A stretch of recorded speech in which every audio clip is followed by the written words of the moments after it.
I think a lot of brands think, okay, great. I'm going to find the right influencers. I have an influencer strategy. I'm going to find the right influencers. These guys really align with my brand. And I think that's a great thing. I think the ones that are most successful in that way find the influencers that really resonate with their brand truth and give them not carte blanche, but give them a lot of freedom. Do you know what I mean? Yeah, I sure. think the brands that try to control their influencers is not authentic to the brand, nor is it authentic to the influencer. Because should the brand be an influencer, the brand would already be an influencer.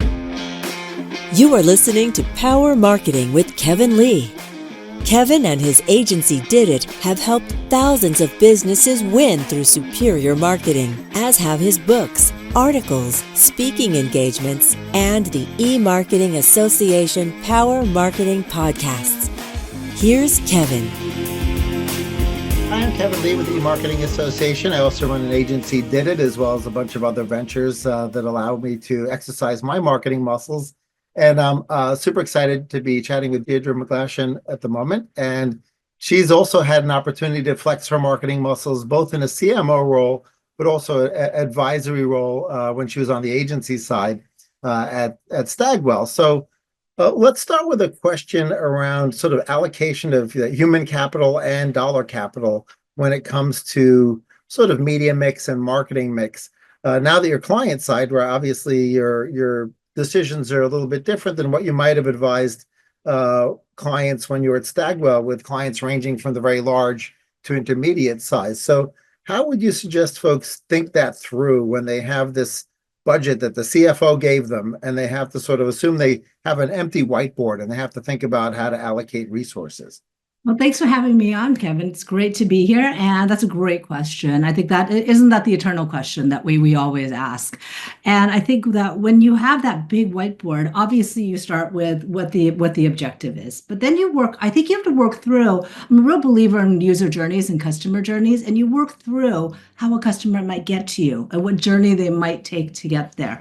And that then opens up the aperture from just looking at media mix to actually your entire marketing mix. So how do you use things like your media? Obviously, I think that's the one everybody thinks about because it's the biggest investment. But also, how do you use email? How do you use CRM? How do you use your own properties? Potentially your own staff as influencers, events, and you work through not all of the different possibilities, but in a way, I do believe in kind of starting with all of the different possibilities and then circling the ones that are feasible. Like there are many companies that you were just talking about the fact that you're moving more into the B2B world with Did It. And a lot of people want to be more influencers on LinkedIn as an example. Now, people follow people more than they follow businesses. So if you have great talent on your team who love to write, that's a fantastic pool of resource. You talked about human capital. But if you don't, then you either say, okay, that's not an area for me, or you go find an agency that actually specializes in ghostwriting in that world. And then you start to build up those profiles. So I think you look at what feels right for the brand. I think it starts with what's your objective, what's the consumer journey, but then what's your brand truth? Because that brand truth should be able to lead you through and tell you what to do. I'll give you an example of that. I have a favorite pajama brand. It's an English brand called Desmond and Dempsey, and they make very, very nice pajamas, but they're also quite expensive. And I'm certain that if I bought other very expensive pajamas, I would probably love them equally. But I love these pajamas because I found them one day, many, many years ago, on a Facebook carousel, and they were having a sale. And I thought to myself, it was really bleak January sale in the UK. And I thought, it is so gray out and I am so sad. I deserve to spend $150 on pajamas. So I bought a pair of pajamas on a sale and they were comfortable. They were really nice pajamas, the best pajamas I probably ever owned. But then obviously I got on their CRM, but their CRM was not your typical product CRM. They didn't send me product updates. They didn't send me, yes, of course, if they had a new design pattern, they would send that to me. But every week I got an email from the founders who were sort of a Mr. and Mrs. Smith's thing about the celebration of the weekend, because that was their brand truth. The whole thing, Loungy Pajamas, was all about the celebration of the weekend. So they sent their personal story, they sent recipes, they sent other artists and other people within their network and how they celebrate the weekend, how you might celebrate it at home, how you might travel to different destinations.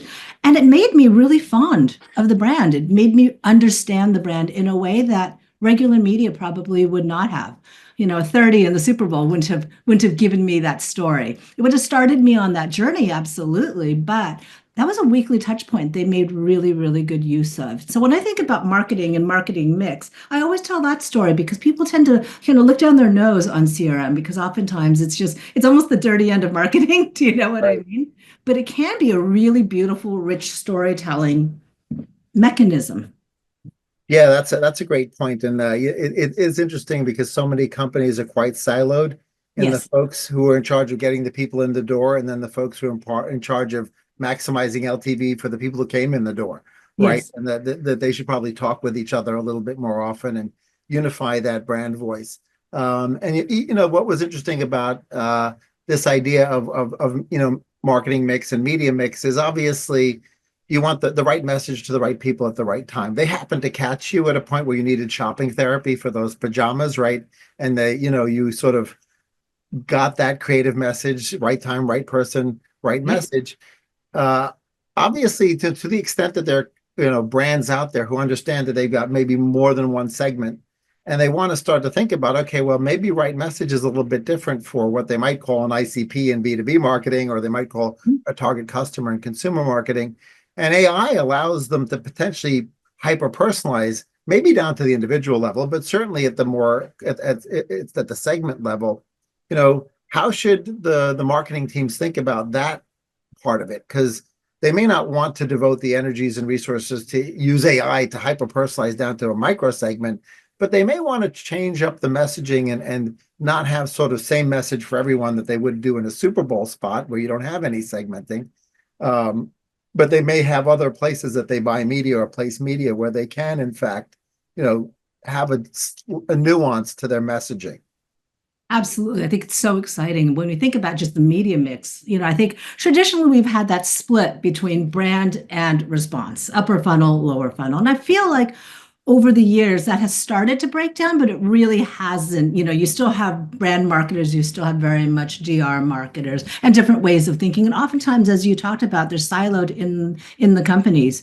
But I think it started with multivariant and DCO, and now with AI, you just have many more creative opportunities. But to be able to bring that more branded way, that more personalized way by segment, as you said, at a minimum, I think it's such an exciting time to be able to do that right now.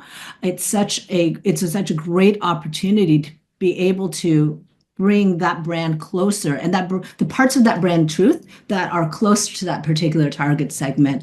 And I see, in the media teams, we have spent decades professionalizing and perfecting our ability to target and optimize and to really be able to get to that right person at the right time at the right place. And I feel like now is the time to really start thinking about what's the right message within that as well. We have that. We not only have that opportunity, we have had that opportunity for quite a while. Now is the time to really take advantage of it because generative AI does allow that creativity. And even if you don't want to go into generative AI, I know a lot of companies, particularly larger organizations, have a lot of policies. Their IT departments, their legal departments are still very wary about it. They're still very concerned about the probabilistic nature of it. I would say at a very minimum, you need to have a multivariant strategy, if not a DCO strategy. And that dynamic creative can be completely controlled. You can know exactly what your headlines are, exactly what your promotions are, or your images, et cetera, et cetera. But it is kind of that almost 3D mapping of a story. I'm old, so I still remember, choose your own adventure books. And I feel like that's the potential. When I think about programmatic, when I long time ago, first saw that opportunity in programmatic and said, oh my goodness, we can apply data to this and and also be able to send it to different places, not just a single platform, and be able to control it from here. I thought, what a great opportunity for personalized storytelling for brands. Yeah, that is a really great point.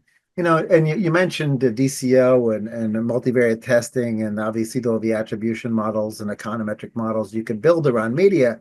Those benefit from larger data sets, right? So the bigger you are, the quicker your models can learn, and the more easily you can tease out the differences between various things that you do. But now you're in a role as running marketing for a startup. You don't have that advantage of the large data set. right? So you're sort of still have your target audience defined, you know what your ICP is if it's B2B, right? Yeah. And so you don't have that luxury, right, of sort of running an econometric model Yeah. and doing multivariate testing, right? Yeah. So for those folks who are resource constrained, either because they're small and a startup, or maybe they're a nonprofit. I know you're also active in the nonprofit ecosystem. Yeah. So for resource constrained marketers, you know, they may have, you know, their KPIs that they're working against. You know, what's your best advice for them on how to allocate, you know, make the right decisions around where they're allocating their budgets? Yeah, I think as startups, as you know, as startups and nonprofits, I think the first place we always start is owned, right? We always start on our own properties, which is a great way to start. It is where you need to start, but how do you attract more people? And that's when you start to, start to apply media in smart ways. And I think one of the first things, at least I can speak for ourselves, is one of the first things is amplification of organic posts. It's like these have done really well. Let's put some money behind them. But I was recently talking to, here's the fun thing about being in the startup world is you get to meet a lot of new startups. And they're doing really interesting things. Now, I was talking with one the other day called Aphrodite, Aphrodite, and what they do is synthetic market research. And so it's synthetic A/B testing, and that is a really interesting space. They're a very new startup, but I'm starting to talk with them about, doing some work with them because I think that is a very interesting area to start looking at. Isn't that the holy grail? I mean, I don't believe that it's going to completely replace A/B testing, but as you are testing out messages in a resource constrained way, I think it could work for either people who are resource constrained or people who are unresource constrained and have almost too many possibilities. Do you know what I mean? Yeah, To sure. realistically A/B test, 10,000 messages would honestly be silly, right? And so I think that there's a really interesting space for that to do your synthetic A/B testing to hone down the message and then put it into the real world. Number one, for comparison, to make sure we're so resource constrained that we're going to do, I'm working with another company, we're going to do a side-by-side test. We're going to use them, but we are also going to fly it and we're going to see how well it compares over the course of 6 campaigns so that we can say, okay, how does this fit? How can we help them tweak it? But also, how does it fit? But I could also see a large P&G or Unilever using it for one of their brands to, as I said, hone down on the messaging per target segment to see which ones will have the best chance of making it. Yeah, that's a great point. It'll be really fascinating to see where that goes. You talked about when you have an owned property and you have an organic post and it seems to show a little bit of resonance with the market, and so you want to amplify that. That's the one you push media dollars behind it. You know, right now the other area that's sort of interestingly fuzzy between sort of organic and paid is influencers, right? Which of course everyone thinks of the Kardashians, but they're also micro influencers, and within B2B, there are B2B influencers. So I'd love to hear about like when you've got that really weird hybrid where it looks and feels like editorial, even though it's probably branded content or advertorial, right? Because the influencer is involved and they co-created the content with the brand, but they do a post, right? Perhaps a paid post. And then you have to decide, do you amplify their paid post? Yes. Right. Yes, Because exactly. then it actually ends up helping them indirectly as well, right? So now you're essentially amplifying their paid post and putting your monay behind it, right? Yes. So because the lines have gotten pretty blurry, right? Between what is paid Absolutely. media, what is earned media. So let's chat about sort of branded content and influencers and the role that those play in the media mix and marketing mix.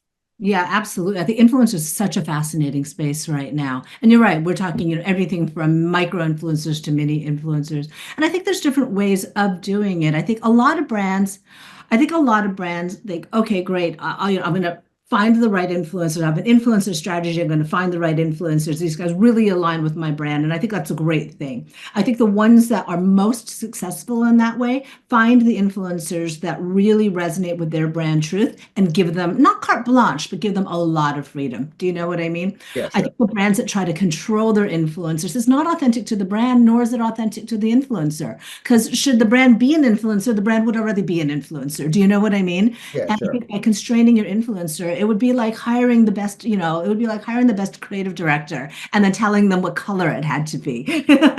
And I don't That think never happens, yeah, right? that never. But I think where it really works well is when a brand sees an influencer and finds a way maybe it's an influencer that's just out in the wild. It's purely organic. And I think the guy on TikTok who is just riding his longboard in Southern California, drinking the ocean spray, using the Stevie Nicks song. Do you remember that?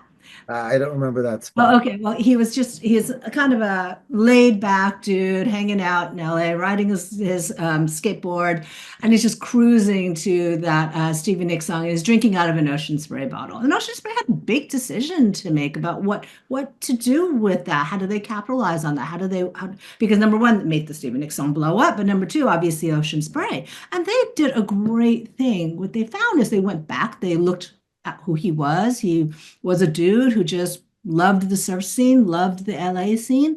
I think he'd been saving up to buy a truck. I think it was all out there in his socials. And so they bought him his dream truck, and it was loaded with ocean sprays. And he did so many videos about that because he was so excited about that. And it was so authentic to him and to the brand. And it gave that brand a beautiful intersection into it. And I thought that was a lovely way of dealing with it. And I think the brands are getting better and better. And I think it's also about speed. I'm going to give you three examples. I think that was one I thought that was really nice. And it was such a great way to get almost a short-term pop for that, which is when he had the truck. Obviously, the truck was then present in his things. But, the really big pop was him talking about how much he loved getting the truck and how excited he was. But then you had Kevin Lee, the food, it's kind of a food reviewer that's also very popular on TikTok. And his whole thing is he finds these small mom and pop restaurants. And his question is always, is it the food? Is it the service? Or is it the marketing? Why is this so empty? And so he'll go in and he'll do the review and he'll do, scores, out of 10. And so he did this thing with Chipotle. It's a Chipotle quesadilla that was sort of a custom mix. And so he was doing it and he really liked it. It was yummy. And he became millions of followers, really began to blow up. So Chipotle brought him in. And what they did was, and I thought this was really clever because this gave it more longevity, but also gave them an incredible amount of data capture, is Chipotle is really great with their app and with data capture. And so what they did, they worked with him to develop that particular quesadilla and call it the Keith Lee. And so the only way you could get the Keith Lee was to download the app and order it on the app. You could obviously, if you knew the ingredients, put it together and order the quesadilla, right? You didn't have to download the app and order it. But obviously that's the easiest way. Beautiful, right? But if you wanted just to make the quesadilla and eat the quesadilla without having to download the app, the only way you could do it was to order online. So once again, you had to register because you can order it online because they do not sell the quesadilla out of the retail shops. And I thought that was just a beautiful way of using that and also really interesting data capture along the way. Yeah. And then the third one, a good exactly. And then, I was thinking about, gosh, I've been into this for a really long time, and getting brands to be able to jump on social trends has always been the eternal struggle. How do you get them to move fast enough? By the time you get all the approvals, the trend is past. Do you know what I mean? It's the nature of trending, right? And so recently, I think it was last summer, and I cannot remember her name right now, but the TikTok influencer who did the whole So Demure, that she was great. And so that blew up and literally blew up over a weekend. And I think I get this timings wrong, but I think it felt like within a week, I believe it was Verizon had a paid ad that already had her doing So Demure with them. And the fact that they were able to move so quickly, and that was a paid ad, it was very much a sponsored ad. She did it for them. It was branded Verizon. Really impressed me because it really showed me that I think marketing, influencer marketing particularly, has really moved forward because people are on top of it. And now it feels like within organizations, including huge organizations like Verizon, they've got the approval process down because it's usually the sticky thing is getting that through the you have to get it through the marketing organization, but then you also have to get it through the legal organization. Yeah, those are great examples. So not every organization has become nimble, right? Yep. So that has implications both from the perspective of moving quickly to grab onto something that already has a mention or has velocity, but has implications when they are looking to find those influencers that they'd like to empower to be, representing the brand. And a lot of folks on both the brand side and potentially even folks at the agency side who are used to writing scripts for commercials, right? They're used to sort of a command and control strategy, yes. Right? But yep. that doesn't come off as authentic, as you mentioned. So how do you suggest that people sort of either break through their own mental barrier as to sort of setting the influencer free, right, with the brand, versus the legal constraints or operational constraints or the corporate culture that is around this command and control. Yeah. I'm going to say something incredibly unpopular right now. I think that if you can't use the tool well, you shouldn't use it at all. Hmm. I think that the audience, your consumer sees through when it's not been done well. And I think that oftentimes that can be more damaging to a brand. Do you know what I mean? It's like Yeah, if sure. you're late to the game, I mean, really late. I don't mean just a little bit late, but really, really late to a game. It's the equivalent of dad dancing for a brand. And so I do think that it is important to have those structures set up. And I was just looking down because my friend Hannah has just started working for this company. I was trying to look for their name. What they do is, believe it or not, they are the payment platform for influencers. Because one of the biggest constraints that people have when working with influencers is honestly the payment terms. Hmm. Because you're in a big organization, you're used to paying large organizations, you're paying on a net 30, net 45, net 60. Influencers can't live that way. And also, you're not used to paying 100 vendors for a single campaign. And so she works for a company that specifically is a payment platform that is almost the bridge between influencers and that. So they work with a lot of social agencies, they work with a lot of larger agencies in order to be able to make sure you get the best influencers. Because obviously, the influencers who can take longer payment terms are probably the ones that are going to be way more pricey and much more professional. And depending on your brand, depending on where your brand is and the brand values, it might be the biggest influencers, but honestly, you're getting real traction, great, value from a lot of these smaller influencers. Yeah, great point. Well, you're on the board of Global Giving UK, so you're active in the nonprofit ecosystem as well. And obviously, nonprofits, their hearts are all in the right place, but they may not have the marketing savvy to put their own resources to use, whether that's PSA inventory that's donated to them, or whether it's owned and earned media that they're taking advantage of, and they're always resource constrained, right? So, Always. or if you thought startups were bad, move it to the nonprofit ecosystem. Exactly, right? So for those folks, how would you advise them to, story tell and take advantage of those same kind of opportunities because at least the nonprofit sort of their mission usually has some kind of emotional resonance against their target Exactly. audience, right? So how should they sort of amplify that in an efficient way, in an effective way, and create it from a creative way as well? Yeah, that's a great question. I can't speak for all nonprofits, but I can tell you from Global Giving UK as we've gone through our journey in terms of getting the right marketers on board, getting the right team on board. Where it really started to come together for us is when a young woman joined us who had a very heavy comms background. And so her way of thinking of marketing, because before that, we wanted somebody who could take advantage of that free media we were getting. Do you know Yeah. what I mean? Because we were working a lot. Global Giving does gift cards. And so we do a lot of corporate work where people, you have the gift cards maybe as holiday gifts or things like that. So we were attached to a number of either media agencies or vendors who were giving us some free media. So we were trying to take advantage of that. It is few and far between, to be honest. And there are kind of small drops in the hat for small organizations. And they weren't shifting the needle. But then we brought somebody in knowing that we needed to bolster the social presence more to really capitalize on our CEO and the stories that are being told. Global Giving is a nonprofit that services other nonprofits. So Yep. we are not short of stories in any way, shape, or form. So we will get those stories out there. And so we brought in this woman who was fantastic, but she had a very social and commsy background. She's left. We've got another person in now who has even stronger comms background and working with editorial and really working with knowing what is happening, in society and being able to make those connections has been really, really useful. At least for us, where we found better success is really much more focusing on LinkedIn, social, and comms, PR. Absolutely. So final question is really just if there's anything consistent that you're seeing of sort of either low-hanging fruit or things that marketers should be doing that they're not doing. And it could just be AI adoption or it could be some other low-hanging fruit. But what's your advice to marketers, as they sort of continue to adapt their plans for 2025 and then eventually start working on the 2026 plans, where should their focus be? Unfortunately, my low-hanging fruit is not going to feel like low-hanging fruit, but it is AI adoption.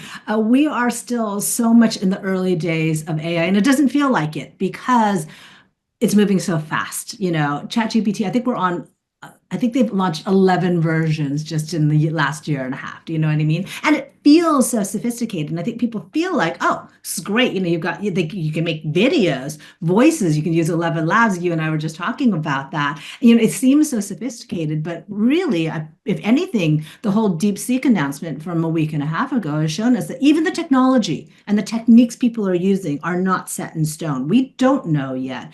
And so if you think back, we're kind of in the Alta Vista days of search, or the very, very early days of social, where as tools, they are still being formed. And when it comes to technology, you have the people who make it and the people who use it. And it's a very symbiotic relationship. And I feel like right now we are still within the opportunity window of, through usage, telling the people who are making it what is important to us, what we need, what we're going to use it for. And so I highly encourage everybody to start using generative AI and AI tools, because through our usage patterns, we are going to help them figure out what it's going to be good at. Right now, obviously, highly technical people use it, highly technical people build it. It's getting really good at coding. But what else could it be good for? How else could we use it? So I encourage everybody to use it, because people will look at when you report bugs, but also makers look at how people are using it. But then the other thing that I also talk about is, but don't offload your cognitive abilities to it. A lot of people are using it just to shortcut it and do it, and they're not actually learning. And it is such a vital learning tool. It's so useful. They've just done the study in Kenya where they gave these students AI tutors effectively against their schooling, let them use it for 6 months, control and test. And what they found was the people who used it, within 6 months, they had advanced in learning 2 years. Every single one of them. And the learning was retained. And so when you think about it, I could, of course, use this and write my paper for me, or I could use this, and it's a discipline, but I think it's a discipline we need to teach ourselves. I could use it to learn something and then use it to reinforce that learning. They recently did a coding test, unsurprisingly, and they tested a group of people. One got to use ChatGPT, one got to use MediaCom, and one got to use just Google. ChatGPT finished it within seconds. And then the Llama people, I think it took them twice as long. The Google people took 5 times as long. But then they waited I think they waited only about an hour, not a very long time, within a window that memory should be able to be retained. Short-term memory should be working. The people who use ChatGPT, none of them could repeat the task, because they didn't actually learn it. They just copied and pasted it. The Llama people, because they had to struggle through it, I think about 30% of them could do it. But the people who used Google, 100% of them could continue to repeat that task. So I think you have to balance it. I don't say you shouldn't use it for everything. I needed to do something in Excel that was one thing. I was doing a calculation and I needed to do this one thing. I knew I probably would never need to do that calculation again. So I totally used ChatGPT and did that. But then guess what? 3 days later, I had to change one of the fields of the calculation and I had to go back. And so I taught myself a really big lesson there. Okay, maybe you need to learn a little bit. Right. Yeah, that's an excellent point. It's interesting because I gave a presentation yesterday morning on AIO, right? Because you talked about we feel like it's early days of search. Yeah. So a lot of the same sort of SEO challenges that were back in the Lycos and Alta Vista and Excite days, right? Pre-Google even, are now sort of the same things that marketers are struggling with regards to how do I show up in ChatGPT in the answer to a question, right? Exactly. Or in Claude or in Gemini. I work with a startup called Brandlight that does exactly that. It's like, how does the LLM think about your brand? Right. Yes. And you can ask it. The thing is that, and you can also manipulate it, which of course brings up the whole SEO versus AIO challenge and the best practices around that. So it's sort of brought content creation and content syndication back into the forefront again, and digital PR, right? Because that's where the content comes from that feeds the LLMs, right? And educates the LLMs. And here's another thing for you. So yes, absolutely, completely agree there. But also if you think about the fact that Perplexity is the first one accepting search money, but all that does is allows people to sponsor the next question, but Perplexity still makes up the answer. Do you know what I mean? You can't put your own copy in there. So having the LLMs understand your brand to be able to represent your brand is Yeah. really important. But also when we think about agentic, one of the tools that is available to most AI agents is a search tool. So it's search, right? So once again, search becomes important. But what influences search and how do you rank up in organic search? Guess what? Websites are going to be important again. Absolutely. Yeah. Well, we will continue to monitor this AI ecosystem as we go. It certainly it gets us excited about getting up every day to see what we can invent and what we can create. Thanks so much for joining me, Deirdre. Thanks so much for having me on, Kevin. It was really fun. Likewise. Kevin Lee's Power Marketing is available on all your favorite podcast networks. Kevin loves helping businesses excel at marketing. Having marketing challenges? Just like Santa in the Miracle on 34th Street, if Kevin can't help you, he'll know someone who can. Find him on LinkedIn, subscribe, or follow.